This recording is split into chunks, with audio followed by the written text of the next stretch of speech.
En sortant du yoga aujourd'hui, je me suis dit, let's go. J'ouvre mon micro puis je pars sur cet épisode que je sens que beaucoup de mamans ont besoin parce que vous êtes plusieurs à m'avoir écrit au cours des derniers mois, dernières années où je commence de plus en plus à parler vraiment précisément de problèmes ovariens, menstruation, pilules contraceptives. Euh, Vous êtes plusieurs à m'écrire, mais là, ma fille commence ses menstruations, commence sa puberté. Comment je l'accompagne? Qu'est-ce que je fais pour l'aider à adoucir cette transition-là? Je remarque qu'elle commence à avoir de l'acné, son humeur change, son sommeil change, euh, elle change intérieurement, puis là, je sens que ça s'en vient, puis je sais pas quoi faire, quels paramètres tweaker pour faciliter son passage. Puis je suis comme, fuck, on n'a pas d'outils, les mamans. On n'a pas d'outils pour ça, il y en a pas beaucoup. Fait que cet épisode-là est dédié à ça. Je ne suis pas une experte dans l'accompagnement des jeunes filles, des adolescentes. Tu sais, ça fait des années que je travaille avec les femmes adultes, c'est complètement différent. Mais là, cet épisode-là provient du cœur, vraiment. Comme si moi, si j'ai une fille, parce que j'ai pas de fille, j'ai 2 gars, mais si j'en ai une, qu'est-ce que je ferais moi-même? Avant de plonger dans le vif, je tiens à t'inviter, si tu écoutes l'épisode à sa sortie ou même si tu es dans le futur, je me prépare à quelque chose de vraiment grand, puis je veux vraiment t'inviter. Parce que avant même de tomber dans les détails techniques de ce que tu peux faire pour accompagner ta fille dans cette transition-là, il faut que tu saches que nos enfants nous imitent. Tu le sais déjà, tu le sais, tu le vois. Fait que si tu vois déjà des problèmes dans ton mode de vie, il faut que tu t'attendes à ce que ta fille les ait aussi. Je le sais qu'on est comme pris dans la mentalité, ah, mais de toute façon, elle a déjà mon bagage génétique. Si j'ai eu des règles douloureuses, avoir des règles douloureuses. Non. Tous les études le démontrent maintenant que l'épigénétique, c'est quelque chose qui existe. On a une portée, on a un impact sur l'expression de nos gènes. Alors, si toi, c'est sûr que tu vois des faiblesses. On a toutes des faiblesses. Et là, si tu es prête à faire tout en ton pouvoir pour bien accompagner ta fille dans cette grande transition hormonale-là qui va être déterminante pour les 20, 30 prochaines années de sa vie, ben, il faut que ça commence par toi. Fait que déjà, il faut que tu dises, il faut que je travaille sur mes faiblesses. Et pour bien travailler une faiblesse, des fois, il faut laisser mourir quelque chose pour laisser de la place à autre chose. Et si tu m'écoutes en direct, en ce moment, on est encore dans début janvier, le début de l'année. C'est un excellent momentum pour laisser des choses derrière nous et donner le ton pour ce qui s'en vient dans les 12 prochains mois. Alors, je t'invite à l'événement Reborn. C'est quelque chose de complètement nouveau que j'ai jamais fait. Tu vas être dans le mouvement, tu vas être dans l'activation, mais tu vas aussi être dans l'introspection. Attends-toi à suer, rire, crier, pleurer, apprendre, prendre des notes, te faire un plan de match pour 2025. Puis ce genre d'objectif-là, d'aider ta fille à avoir un meilleur passage à la puberté, à avoir des règles plus confortables, à bien se développer hormonalement, c'est genre le plus bel objectif que tu peux amener à un événement comme Reborn, où on va passer 3 heures intensives, ensemble, pour laisser des choses derrière nous et renaître. Travailler une de nos grandes faiblesses, puis faire de la place pour de l'expansion, pour de l'amélioration, pour une transformation qui va se répercuter dans nos enfants. Alors, je t'invite à l'événement Reborn. Si tu m'écoutes dans le futur, puis que l'événement est passé, je sais que je suis en train de donner naissance à un genre d'événement qui va probablement soit revenir annuellement ou du moins qui va être très, très, très puissant et qui va fort possiblement être offert en version evergreen, donc en replay. Que quand tu es prête, tu le prends, tu le fais, tu ressors complètement ailleurs. OK, ceci étant dit, avant aussi de tomber dans les petits détails techniques, ma vie, je fais juste un petit checkpoint sur ma vie. Celles qui me suivent, celles qui aiment savoir où j'en suis un peu dans ma vie personnelle, avec mes 2 petits garçons, mon mari qui est papa à la maison. On est au Mexique en ce moment, en janvier, puis on n'a aucune idée de ce qui nous attend pour le printemps. Donc, on a un bail jusqu'au 1er mars. Puis après ça, who knows? On peut aller n'importe où dans le monde. On n'a rien qui nous appartient. Les enfants sont pas à l'école. De toute façon, on va faire l'école à la maison. Puis on est comme, où c'est qu'on s'en va? c'est tellement confrontant avoir trop de liberté. Je sais pas si t'as déjà filé comme ça dans ta vie. C'est comme, OK, j'ai pas de plan de match, je peux manger n'importe quoi, je peux faire n'importe quoi comme activité physique, donc je suis comme un peu paralysée. Puis je fais des choix qui reflètent pas vraiment qui je suis vraiment, mes désirs profonds. Fait que je suis un peu dans cette quête-là, puis je sais pas où je vais l'habiter. L'Espagne, le Portugal, la Californie, c'est genre des places qui me tentent. Bref, si jamais t'as un petit hint, tu sais, maintenant je te dis, toi là, t'as le choix d'aller vivre n'importe où dans le monde pour quelques mois. Où tu t'en vas? Admettons l'argent, c'est pas un problème, puis tu sais, vraiment là, où tu irais vivre? Fait que si ça te tente, viens m'écrire en DM sur Instagram, sur Facebook, puis dis-moi, hey Marika, moi j'irais vivre là si j'étais dans ta condition actuellement d'être 100% libre. J'ai bien hâte de vous lire. OK, rentrons dans le vif du sujet. Comment accompagner nos jeunes filles dans cette transition de la puberté? Je peux pas tout te dévoiler dans cet épisode-là, alors c'est pour ça que je te fais un grand, grand, grand cadeau. Je te prépare un guide que tu vas pouvoir télécharger. Parce que si tu fais juste m'écouter en faisant ta vaisselle, en marchant et tout, tu pourras peut-être pas prendre des notes. C'est sûr que si tu peux t'asseoir prendre des notes, c'est super. Mais j'ai décidé de te donner un cadeau vraiment là, sérieux de mère à mère. Ça provient du cœur. Je te fais pas payer pour ça. C'est mon cadeau pour toi là. J'aimerais ça que toutes les mères aient ce guide-là en leur possession. Alors, la seule paye que tu peux faire pour moi, c'est de partager l'épisode, de le partager à plus de mères possible, de le mettre sur tes réseaux sociaux. Vraiment, là, c'est un gros cadeau. Puis je te dis ça, puis j'ai les larmes aux yeux parce que j'ai vraiment envie que cet épisode-là touche un maximum de mères. Parce que nos filles, nos enfants sont les adultes du futur. Puis moi, je veux lancer une grande révolution dans la santé hormonale chez les femmes. Alors, je sais que ça part par nous, par la manière que nous, on agit, nos actions, nos habitudes de vie, que nos enfants vont les imiter, puisqu'on va être capable de leur apprendre puis de les accompagner aussi. Parce que si on les laisse aller dans la société dans laquelle on vit, ils vont être confrontés à beaucoup d'irritants pour leur système physiologique, pour leurs hormones, et ça se passera pas nécessairement bien. Okay? Donc là, je vais commencer par t'énumérer les principales choses que je vois qui pourraient venir à contre-courant dans leur développement hormonal. OK? Donc, je t'énumère quelques trucs. De 1, la contraception hormonale. Là, je sais que c'est un sujet qui est très polarisé parce que si vous allez chez le médecin et que là, vous dites au médecin, bon, mais ma fille commence ses menstruations, ben d'emblée, la plupart des médecins en ce moment vont dire, ben est-ce que vous voulez lui donner la pilule contraceptive? Parce que de 1, vous voulez pas qu'elle ait des enfants, puis de 2, si elle commence à avoir des symptômes, ben ça va tout régler. Sauf que ce qu'il faut savoir, c'est qu'un système hormonal, pour atteindre une maturité hormonale, les filles à la puberté, ça nous prendrait à peu près 12 ans. Donc, c'est normal au départ d'avoir des saignements plus abondants, des crampes menstruelles, de l'acné, des douleurs au sein. C'est normal d'en avoir pendant un certain moment. Pas pendant 12 ans. Tout est en évolution, c'est une progression.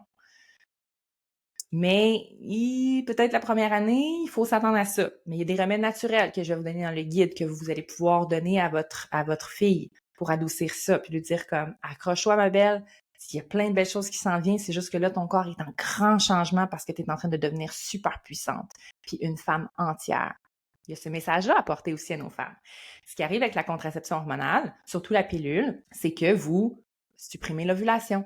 Donc, vous empêchez votre fille d'atteindre sa maturité hormonale. Vous supprimez ses menstruations. Pas juste les menstruations. Parce que les saignements de la pilule, by the way, c'est pas des saignements menstruels. Ce n'est pas des menstruations. C'est des saignements de sevrage d'hormones. C'est des faux saignements, juste pour qu'on ait l'air, on ait l'air normal, tu sais. Mais il n'y a pas de cycle. Il n'y a aucun cycle qui se conclut, puis on est des femmes cycliques. Fait que c'est comme si on nous enlève un peu, tu sais, notre état naturel.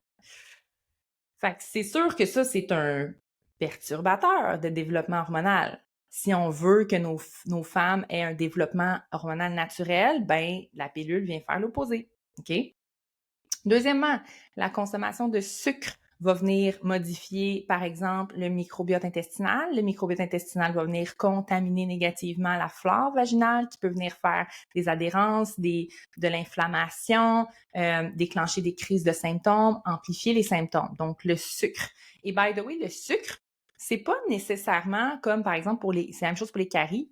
c'est pas nécessairement la quantité que vous mangez. Fait que, tu sais, c'est pas ta soirée d'Halloween à manger des bonbons toute la soirée qui va venir tout chambouler. Non, c'est plus la fréquence que tu en consommes, la fréquence d'exposition.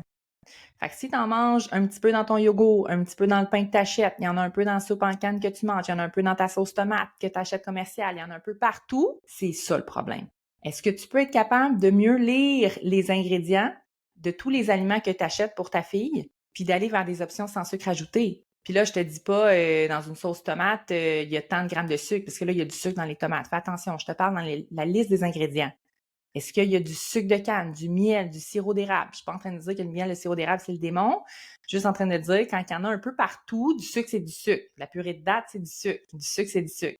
Fait qu'est-ce qu'on est capable de se détoxifier un peu de ça, de ce mode de vie où on achète des produits commercialisés, préparés en usine ou qui rajoutent du sucre un peu partout pour que ça goûte meilleur tout le temps puis qu'on soit un peu plus accro puis qu'on en mange plus puis qu'il fasse plus d'argent. Donc ça, de un, le sucre. Fait que c'est pas nécessairement la quantité. Pas parce que ta fille, elle s'en va au cinéma une fois ou 2 semaines puis qu'elle se bourre d'un bonbon que ça va tout chambouler. C'est comme, OK, c'est correct. On va les laisser être des enfants un peu. C'est encore des enfants. Mais dans la nutrition, dans le day-to-day, moins de sucre ajouté.